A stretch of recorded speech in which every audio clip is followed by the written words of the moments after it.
Hey bud, I'm gonna go for a walk. Okay, I'll be back in a couple hours.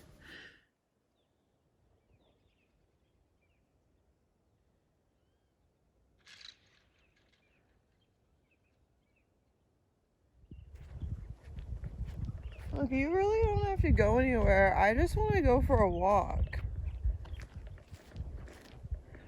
But I don't want to be in the middle of y'all.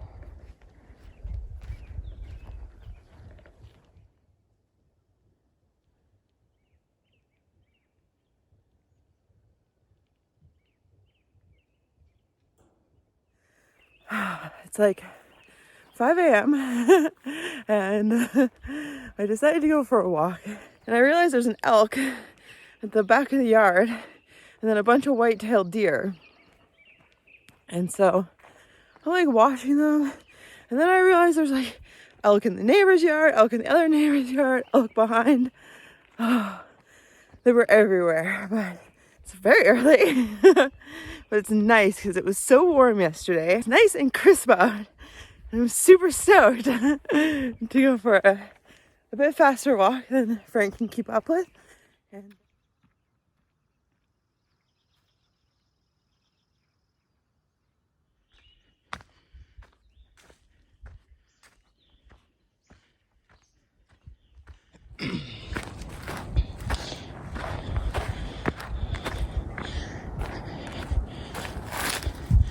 yay!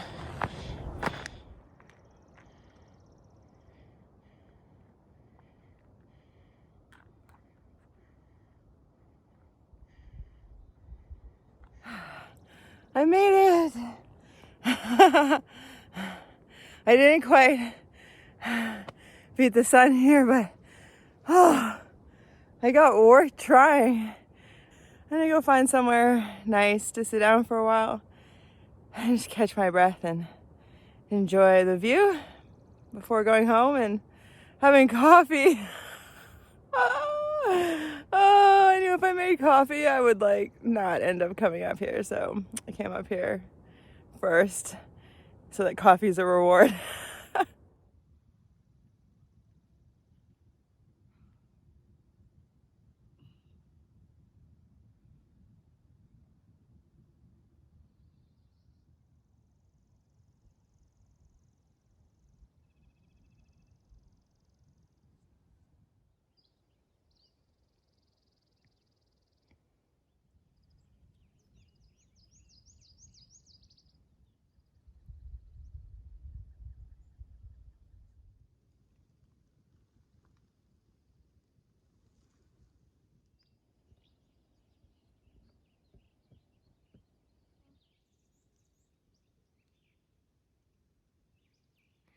I'm on my way back from the mountain and I just found one morel.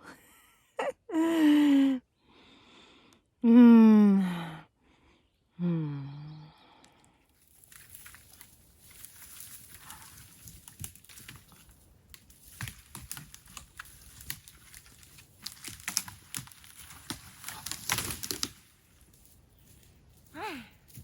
Sorry about that. Thanks though.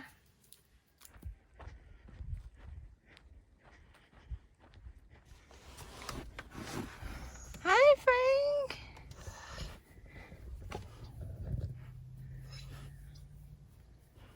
Did you have a nice snooze? Yeah. After a very slow week last week of playing in the forest with the doggies, picking mushrooms, and hanging out with my family, I was finally feeling ready to start tackling the long list of projects I hope to get through this summer, or as I now call project season.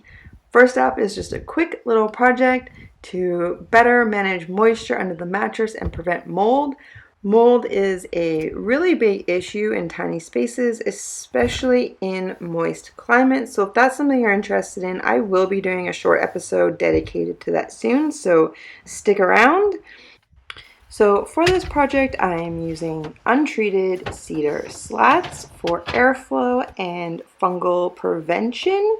But before making them permanent, I thought it'd be a good idea to throw down my mattress and then kind of roll around and give it a test, because my mattress is rather thin and I'd hate to go through all that work to find out it's terribly uncomfortable.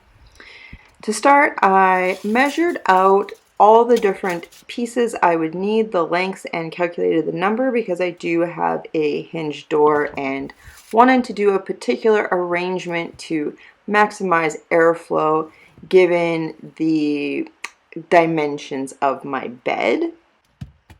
So once I had all the information about the pieces I needed, I took a moment to figure out the best way to lay them out on the slats I had in order to minimize offcuts and have the most useful length pieces left over after. So after making sure everything was going to work out, I started cutting all the pieces I need.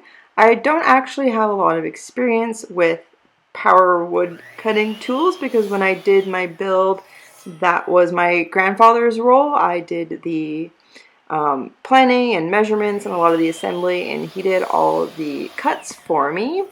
So my dad gave me a few tips, and in the end it went fairly smoothly. You know, they say the first cut is the deepest, but they were all the same.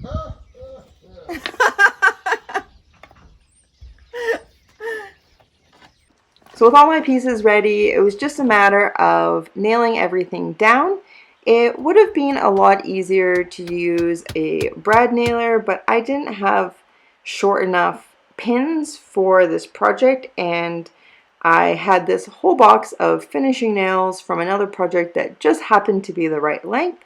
So I hand hammered them all down. Happy to say I did not hit a thumb or finger even once, and the whole project actually went quite smoothly. Because the pieces are under my bed and they're not holding any weight, I just put one nail in each end of the boards, and then later went through and added one to the middle of each to prevent any squeaking as they flexed. But overall, it was a really simple and easy project because you don't see it and it's not structural, so nothing has to be perfect, nothing has to be perfectly aligned, and it's just a matter of getting it in there so that you have airflow under the mattress and better mold prevention. Now that this project is done, I feel a lot better about coming winters, and it'll be a lot less work than having to dry out my mattress all the time, and I could get back to enjoying nature with the doggies.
Oh, it's hot.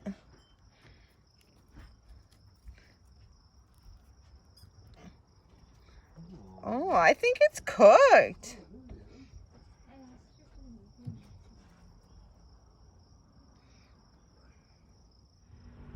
The GoSun oven is something that's pretty new to me, and I've had a really good time learning what it's capable of. So if that's something you'd like to hear more about, how it works and what you can cook in it, let me know in the comments down below, because I would be happy to talk about that. If you've watched this far, thank you so much. It really means a lot to me. Give this video a thumbs up and subscribe down below if you haven't already. I'll leave you now with another early morning jaunt up the mountain. This time I dragged Frank along, and he wasn't stoked at first, but as soon as the terrain steepened, he was really happy to be out there with me and enjoying the vistas and the birds. And then on our way down, we saw a sign of something that would lead to an exciting encounter the next day. So I share that with you also. I hope you have a great week, and we'll see you next time. Thanks, bye.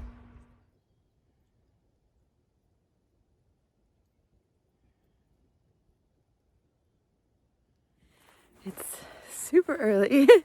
It's like 5:15, and it's freezing. There's frost on everything. And so we're out for a walk, and I have Frank with me, who's very slow. um,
So we are out for a morning walk. We're gonna go up the mountain a bit, and we just startled a mama bear with 2 cubs. So that was exciting.